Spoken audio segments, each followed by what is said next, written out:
Welcome back to the course on blockchain.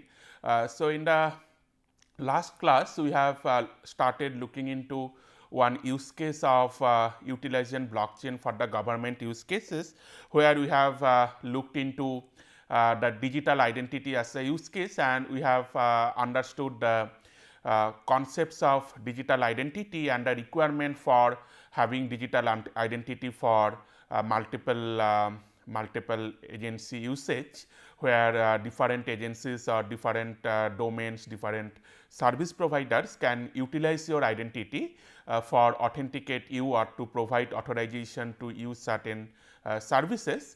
And there we have seen that to ensure digital identity, you need to ensure two aspects. The first aspect is the self sovereign identity, where as an individual you should have control and ownership on your identity data, and you have control over how your identity data is going to be used by different agencies, which we call as the consent.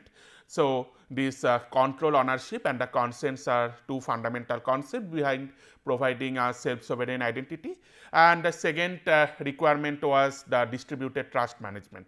So, where as an individual you have a trust relationship with the agencies with which you are sharing your identity information with a trust that they will not reveal it to any other third party without your consent. So, the example that I have shared with you in the last class, like it may happen that you are going for a summer trip, and during that summer trip you are checking to a hotel and you are providing your photo identity card, a copy of the photo identity card to the hotel management.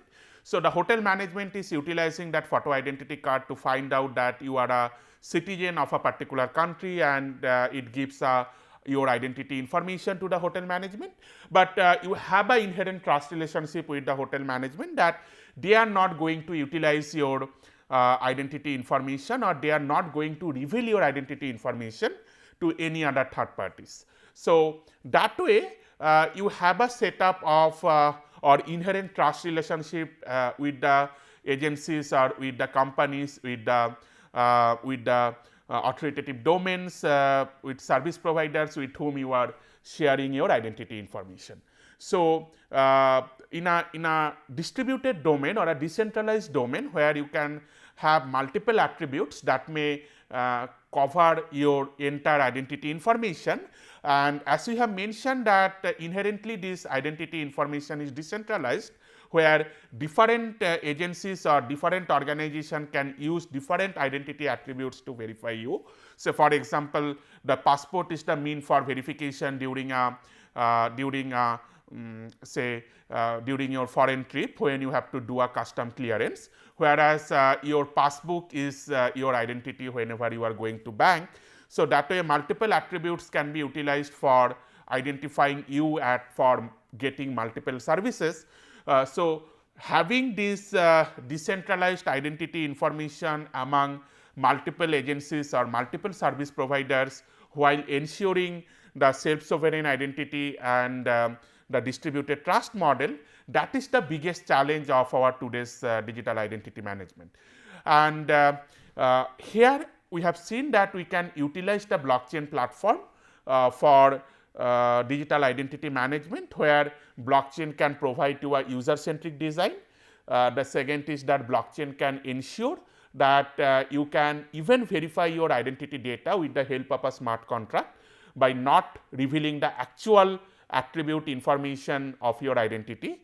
And the third one is the information is tamper proof and auditable. So, as an individual you can always check that how your data is getting shared with third parties, or whether they are getting shared with any other third party without having your consent.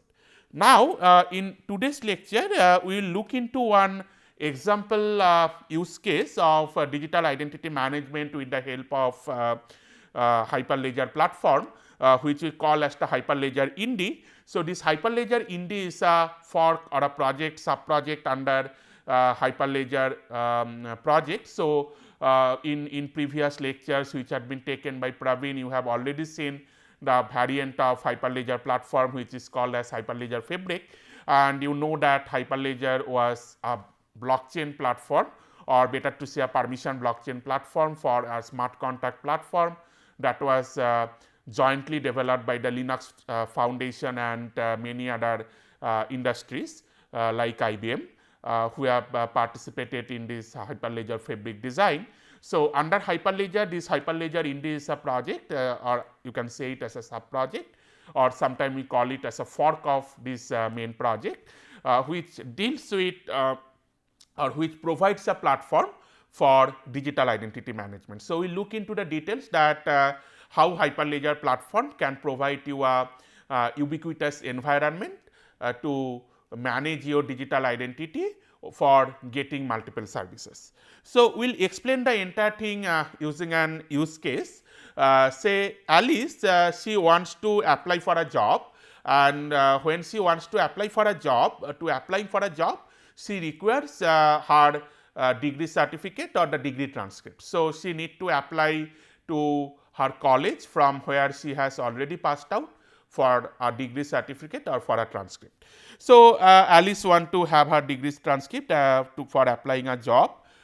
Then she share her identity information with the college for verification. So, the first task that Alice have to do, that she has to share her identity information with the college, so that the college can verify that this is the authoritative person named Alice to whom I can share her transcript so that she can utilize it for some other purposes. So, here Alice wants to apply for a job. So, this identity information which is utilized in Hyperledger Indy, it is called a distributed identifier or a DID. So, DID is a distributed identifier. So, this distributed identifier is like a public key of Alice through which the institute or the college can verify the identity of Alice. So, this DID is generated by Hyperledger Indy. So, this DID it is shared with the college.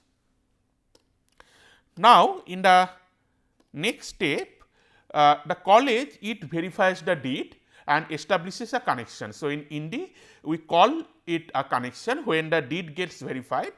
So, in between there are multiple steps. I am coming to those part, that how this DID is getting verified. So, once this DID is getting verified, it verifies the identity of Alice, and then the college can establish a connection with Alice and share the transcript of Alice to her. Now, this Indy, this particular connection establishment with the help of a DID or a distributed identifier in Indy, it is called as a pairwise relationship. So, we call it as a pairwise relationship, and every pairwise relationship has separate DID. So, if Alice wants to verify herself over the college, she will use one DID, one identity information based on the requirement. She will set up one pairwise relationship with the college, and based on the DID, and the DID will contain some certain cryptographic key information along with the identity information of Alice, maybe her name and her college identity number, identity card number, certain information through which the college can verify the identity of Alice. This and obviously some form of digital signature of Alice through which the college will be able to verify. That is the DID which set up the pairwise relationship with the college. Now, if whenever Alice will set up another connection with some other organization, say a company where she is interested to applying for a job by providing the transcript, she need to set up another pairwise relationship having a separate DID. Now, that DID may contain some other information like the transcript information that Alice has already obtained from the college. So, that way every pairwise information will have a separate DID, it will be managed by separate DID, and every pairwise information will have one connection and a connection is a kind of secure channel through which individual can communicate with each other through a secure platform after doing the authorization or authentication for getting services. So, here comes the point where how will you verify that the information that Alice is being provided to the college, that is actually the correct information that is coming from Alice itself. So, here in Indy platform we utilize the concept of trust anchors. So, these trust anchors you can just think of as a miner to a Bitcoin platform. So, in a Bitcoin platform the task of the miner was to verify a ongoing transaction and then add that transaction over a block. Now, on a Indy platform these trust anchors, they verify a deed, they verify a pairwise relationship, they find out that whether the information is coming from Alice or someone is trying to impersonate Alice. So, after doing that verification, this pairwise relationship information, they are taken as a transaction in the Indy platform and they are added to the ledger with the help of these trust anchors. So, this entire part, the trust anchors, they ensure the distributed consensus over this Indy Hyperledger platform. So, I will come to that consensus algorithm which is called as a plenum consensus. In that plenum consensus, by utilizing that plenum consensus, the trust anchors they ensure that the pairwise relationship that is going to establish between Alice and her college, it is a valid relationship. So, the connection can be established and no one is trying to impersonate Alice while making this connection. So, after doing this verification by the trust anchors, after reaching to the consensus, so the consensus algorithm I will talk into details. So, after reaching to this consensus, this particular transaction information, this pairwise relationship information is included in the ledger. Now, that way this becomes a tamper proof record or the auditing log for pairwise relationship, where Alice can verify that which are the pairwise relationship that was established based on any of the attributes of Alice. So, it is just like that if the college is going to use say someone is there in the college who is a malicious user and that malicious user is trying to sell or trying to reveal Alice's identity to some third party. So, that that particular malicious user need to reveal that deed which Alice has shared with that third party with that college that they need to reveal, but whenever they will try to reveal that particular deed, these trust anchors will prevent it because the deed has already been utilized. So, that deed cannot be shared with anyone else unless Alice is there in the loop, unless you are getting a authorization from Alice.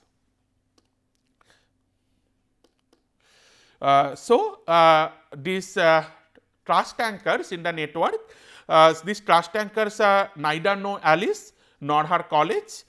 So, that way this privacy is preserved through deed. The only task of the trust anchor is to verify that the deed is indeed correct and both the persons like the Alice and her college authority, they have agreed on setting up this pairwise relationship. So, that is the only task of the trust anchors which is done with the help of some cryptographic keys.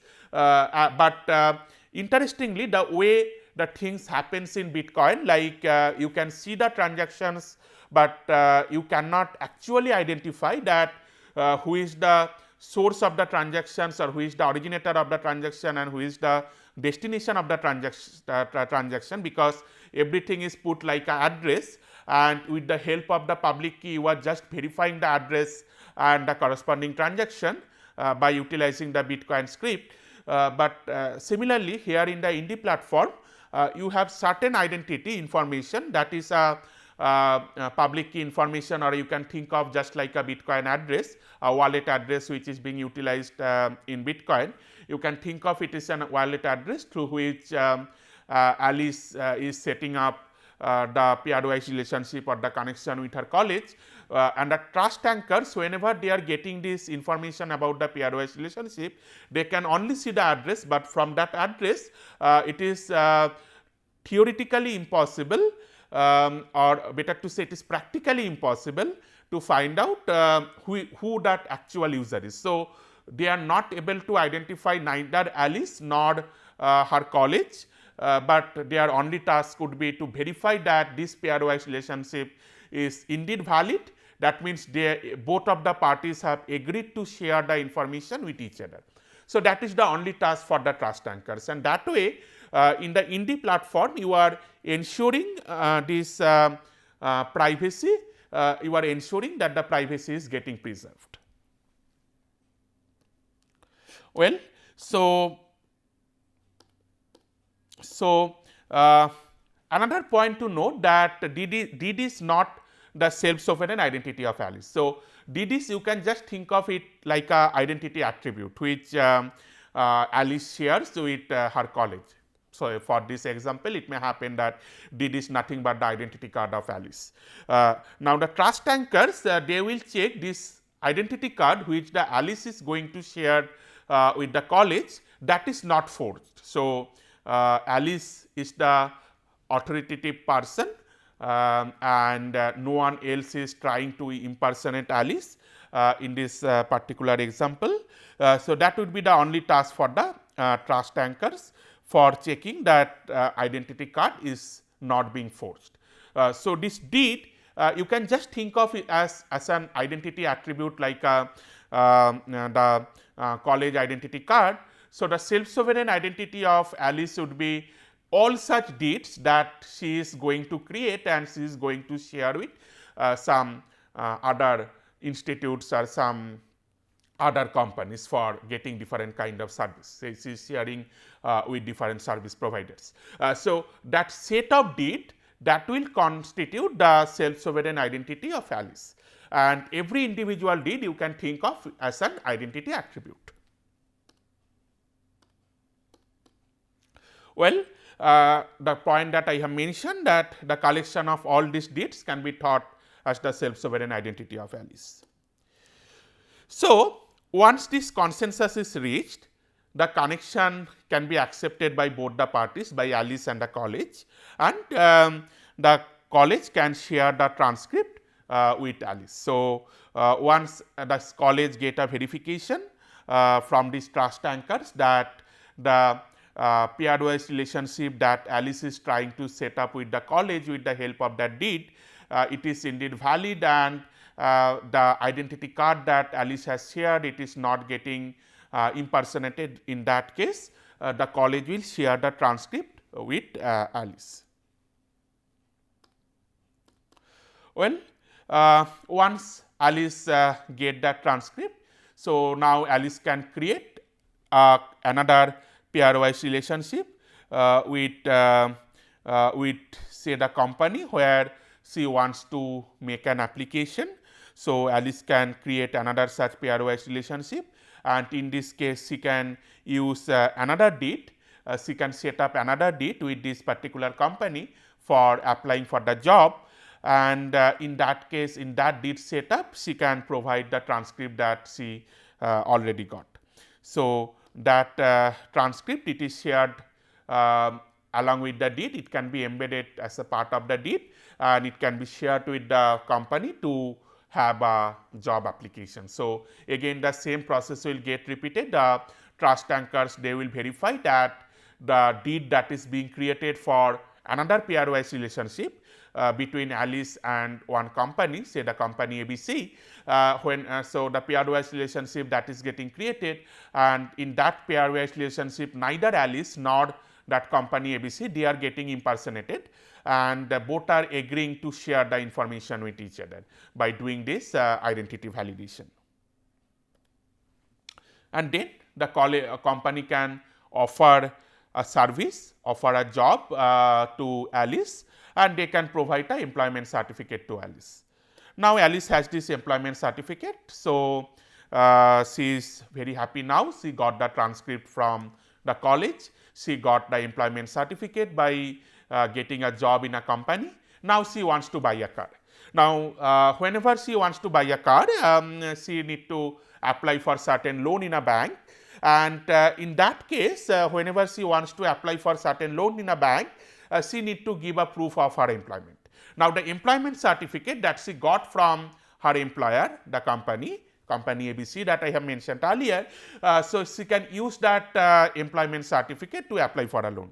Now Alice wants to apply for a loan, and again a new deed is created, a new pairwise relationship is created, and with the help of this new pairwise relationship she gets a loan from the bank. So that way in this particular example what we see that with the help of this deed, the distributed identifier which will be verified by the trust anchors, that whoever is creating that deed and trying to set up a pairwise relationship, those deeds are indeed valid deed. They are not a kind of replay attack, a deed came from replay attack, or a deed which has not been shared without the consent of any of the parties or the originator of that deed. So here Alice is the originator for all this deed. Alice has the ownership about those deeds. So these deeds cannot be shared without getting permission from Alice or without getting consent from Alice. And these individual deeds, they work like a attribute for getting authentication, an attribute of the digital identity of Alice, and together all these deeds that Alice is going to create over her lifetime, they constitutes the self-sovereign identity of Alice. In that particular case, the trust anchors, they are verifying that the deeds are indeed originated from Alice and no one is trying to replay an older deed.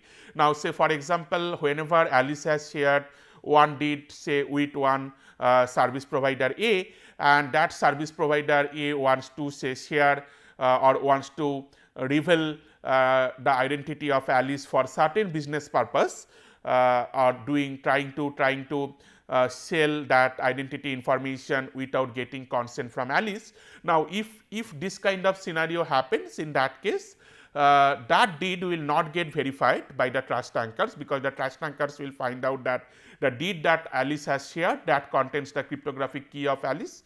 So that particular deed which is now coming from say another organization or another service provider, that deed has not originated from the Alice. So they will not allow that deed to get executed or to get verified. So that deed will not pass the verification check by the correct trust anchors, and it will not get updated in the Indy ledger, and as a result that pairwise relationship will not get set up. So that way without getting the consent of Alice or without keeping Alice in the loop, none of the deed can be shared with any of the third parties. So this basically ensures the initial objectives that I had mentioned. The first objective was protecting the self-sovereign identities. Here Alice has the complete control on the deed that she is going to create. So only Alice can create a deed, no one can impersonate Alice for creating the deed. The second was the distributed trust relationship. In the distributed trust relationship, whenever Alice is sharing the deed with the college or with the company or with the bank, so neither college nor that company nor the bank, they will be able to reveal that deed any further without getting it verified from Alice, without getting the consent from Alice. So that way this particular Indy platform, which is utilizing the concept of digital ledger at the backbone, it is ensuring the requirements which we are there for managing the digital identities. So in Hyperledger Indy, as I was mentioning in between, that uses a consensus algorithm called a plenum consensus. So this plenum, it is a distributed ledger platform which is similar to smart contracts, but it is tuned for verifying digital identities. So the smart contract which is getting implemented there with the help of the Hyperledger platform, they are mostly suitable for verifying the digital identity. So that distributed ledger platform which is utilized in Indy, we call it as a plenum platform. So this plenum, it uses a Byzantine fault tolerant algorithm as a backbone. So you can understand that this entire digital identity verification platform, it is a use case of permission blockchain environment, because the environment is not an open environment, rather the environment is closed. So, Alice, the bank, the institute, the companies where Alice is applying for a job, all of them have certain identity in the form of a cryptographic key, and they can register to some organization, to some PKI infrastructure to get that keys or to obtain that keys. So, you have this concept of public key and the private key here. So, you can utilize the PKI infrastructure to get the keys by authorizing themselves with that PKI infrastructure. So, this is a kind of closed environment or a permission blockchain environment, and here it is a nice example where we utilize a variant of a Byzantine fault tolerant algorithm, which is called a redundant Byzantine fault tolerant or RBFD algorithm. So, this algorithm was proposed in 2013 in a top distributed system conference called ICDCS. So, in 33rd ICDCS in 2013, it was getting proposed by Oblin, Sonia Ben-Mohatkar and Vivian. So, this idea of this RBFD was something similar your standard BFT algorithm with the help of this primary and backups. So, in case of your PBFT type of algorithm, you had a primary and a backup. So, what we have seen that if the primary is kind of faulty, so the PBFT ensures the consensus by making a weak synchrony assumption when the PBFT is faulty. So, when the primary is faulty. So, what PBFT does that whenever the primary is faulty, PBFT assumes that the primary will not send any further message. So, the backups they wait for the messages from the primary. If they are not getting the messages from the primary, then they wait for a timeout period and then they initiate a view change procedure. But what if the primary, rather than being a faulty node, it is just behaving maliciously. That means, it is sending the messages to the secondary, but say for a valid message it is marking the valid message as an invalid message. Now, if it happens, then a malicious primary they can get control over the entire consensus protocol. So, this RBFT algorithm, the redundant Byzantine fault tolerant algorithm, they basically try to prevent the malicious primaries in case of BFT based consensus algorithm. So, here the basic idea is that you run multiple instances of the BFT with multiple primaries to avoid the malicious primaries. So, you have now, rather than having a single primary in the system and multiple backups in the system, you have multiple primaries and multiple backups. So, different nodes can work like a primary. Now, among these primary nodes which are running there, these primary nodes we are also classifying into them two groups. One is called is master and others are the backup. So, here you have multiple primary nodes and every primary have their own backup similar to the PBFT algorithm. But among these primaries we have one node which is termed as the master. So, say this M is the master and all others are the backups.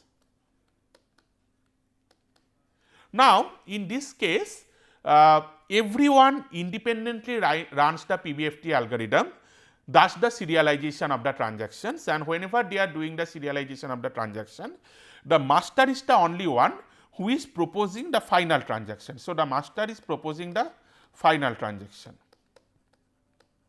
But what these backups are doing, because these backups they are parallelly running the PBFT algorithm and parallelly they are trying to serializing the set of transactions. So, what the transaction that the master is proposing, the backups observes whether the proposed transactions by the masters they are same as the transactions which are generated by the backups. So, whether the serialization orders are same or not.